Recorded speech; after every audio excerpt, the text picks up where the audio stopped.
Арумысыз Крешенер. Здравствуйте, Нагайбаки. К нашей радости 18 июня 1993 года принят закон Российской Федерации «Основы законодательства Российской Федерации о правовом статусе коренных малочисленных народов», в котором юридически закреплены основы правового статуса нагайбаков как коренной малочисленный народ. Исторической наукой доказано, что предки современных нагайбаков – это татары, насильно крещенные в православную веру после взятия Казани Иваном Грозным в 1552 году.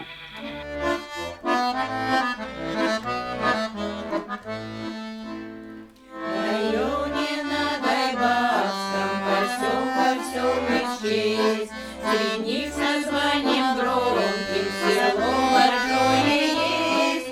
Живут здесь нагайбаки, обычаи хранят, на нагайбакском языке друг с другом говорят.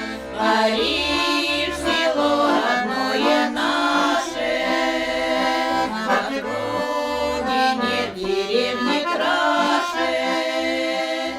Улицы широкие, дома стоят все в ряд, голубенькие ставни, зеленый палисад.